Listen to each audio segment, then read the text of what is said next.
Perpetrators may now be alone in the room. What you're watching isn't real in a traditional sense, but nevertheless provides a distorted yet powerful sense of reality and relatability, unlike many other things I have ever seen. That's it.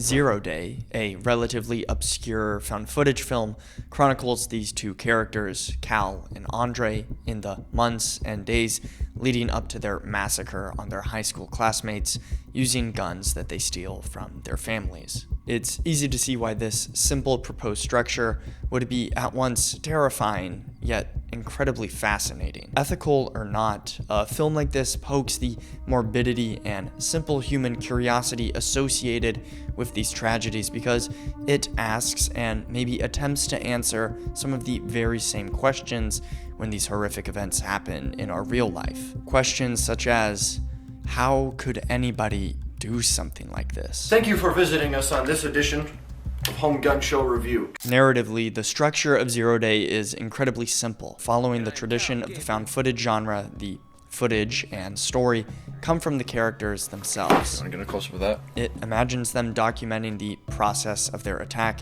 beginning from their initial plans, building explosives, and acquiring their arms. But more importantly, Zero Day documents with incredible accuracy the intimate moments between their friends and families, slices of their life that complicate our understandings of the main characters.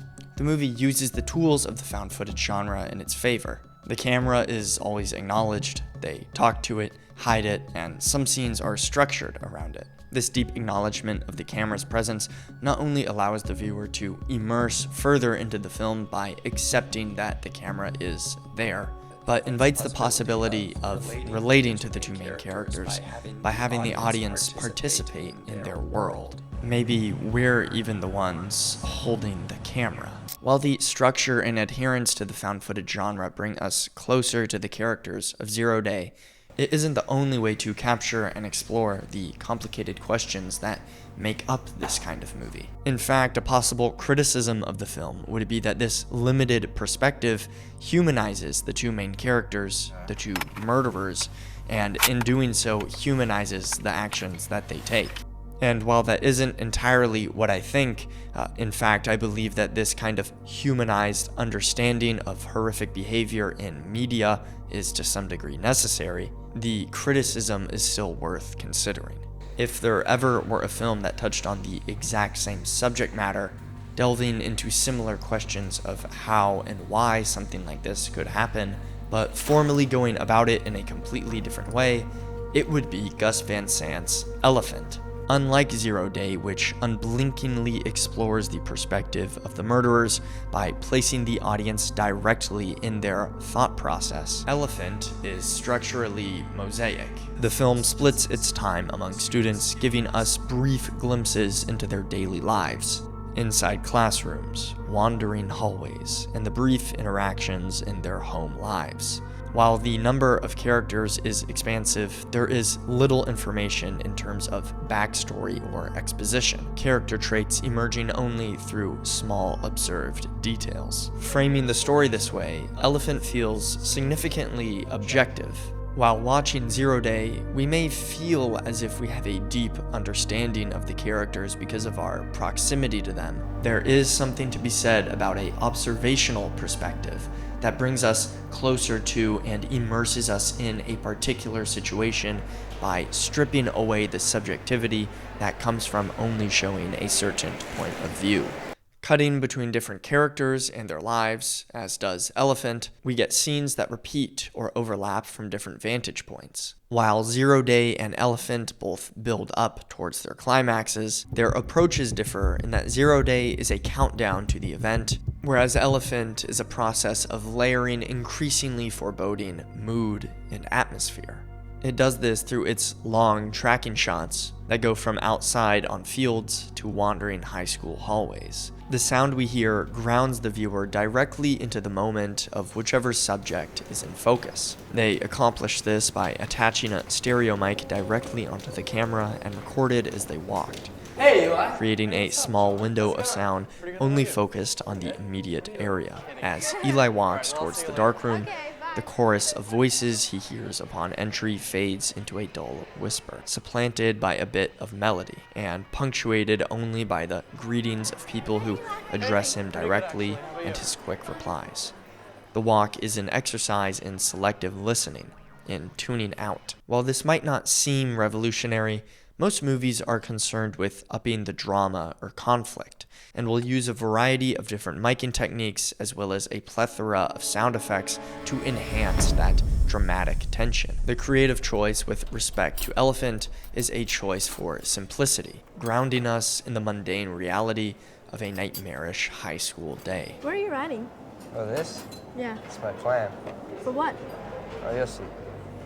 All of these formal elements, the careful Steadicam work, the decision for a no lighting approach, which relegated the lighting technician's work to only screwing in a few light bulbs when absolutely necessary, and the enclosed sound design that I just mentioned, work in unison to create a fictionalized work that Van Sant considers to be his own cinema verite. It was designed so that whatever we shot was what was going to end up in the film. I guess it's a little bit like, what I think of as cinema verite. It uses moments in the different students' lives that are usually left out because of a sort of need to get at conflict, or to get at I guess a development of a story. You don't stop the camera, you keep going, and you don't cut the image, you don't cut back and forth.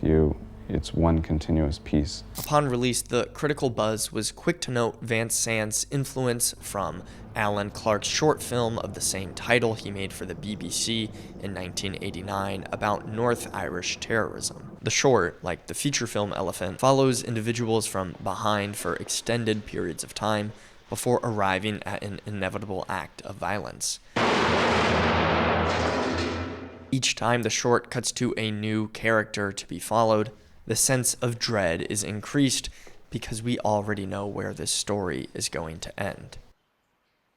But one key aspect, among others, that differentiates Van Sant's work from Alan Clark's is his use of actors.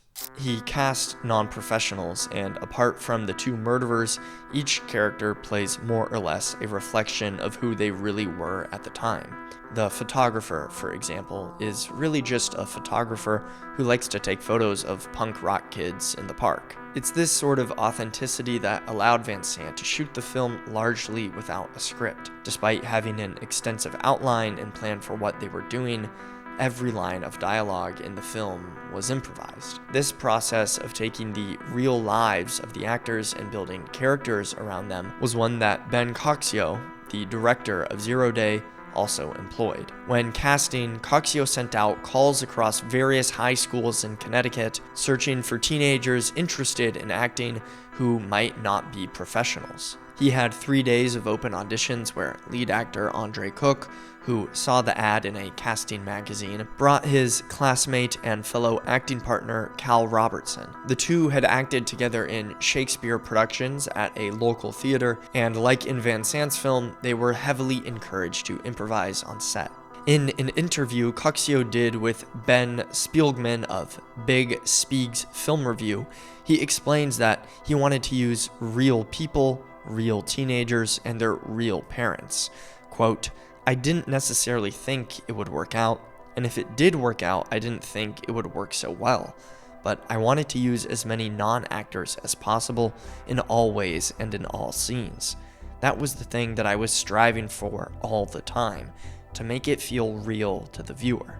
By using their real names and real families, it was much easier for the young actors to perform naturally, despite playing characters that are vastly different from their true personalities. When watching the short making of video behind Zero Day, I was struck with how similar the dynamics between the two characters were, even as the movie wasn't technically rolling. It's a testament not only to the natural ability of both young actors, but also to the natural environment that Coxio created for the two, allowing them to portray such violent characters with so much validity. The success in a film like this is how it ultimately presents the tragedy in a way that doesn't feel exploitative. In 0 Day, as the boys leave their car and run towards their school, the subjective video diary entries we've been watching switches to a high-angle, fly-on-the-wall point of view. We realize, watching the brutality of their actions, that we really don't know them at all. Up until that point, they're in control of the narrative and setting the tone for what you see. They say, "The last thing anyone will see is us walking into the school, and that will be it." But as Coxio notes, that's not the last thing that people are going to have to deal with. We switch to this other perspective, the sort of godlike perspective that surveillance cameras are, and we see them in a totally different light. We have to realize that however we may have even wanted to sympathize with them, even on a very small level beforehand, it's too complex and we can't. We obviously didn't really know them, just as, in a sense, their parents didn't really know them. That was the whole point for me, to show that scene. The violence in Elephant, while still aiming at a certain objectivity, is never as confrontational or bracing as watching high schoolers being ruthlessly gunned down from the perspective of a surveillance camera. Instead, Van Sant presents the violence as a continuation of the same quiet, dreamlike observation that has defined the rest of the film. The effect is chilling precisely because there is no differentiation between the mundane and the catastrophic. This neutrality can be frustrating, even alienating, but that's part of Van Sant's intention. The lack of psychological explanation denies the viewers the comfort of understanding. Unlike 0 Day, which implicates the audience through intimacy with the perpetrators, Elephant holds us at a distance, forcing us to witness, not empathize. In the end, Van Sant's restraint makes the violence feel even more senseless, as if any attempt to understand it is a process with no end. Both films, in their own ways, confront the impossibility of truly representing such horror. 0 Day through proximity and false familiarity, and Elephant through detachment and silence. Unfortunately, neither film is able to answer the question, why did this happen? But I would argue that they both succeed in accomplishing what many would have thought to be either taboo or impossible. They show us, however briefly, what it might feel like to be with the people, spaces, and ideas that make up some of the worst parts of the American experience. All right, that is a wrap on the Elephant/0 Day video.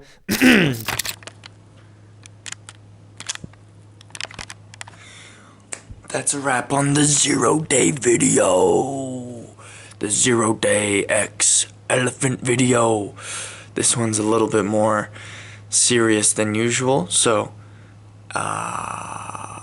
that's what I have to say about that. Either way, thank you for watching this. If you're still here, thank you so much for still being here.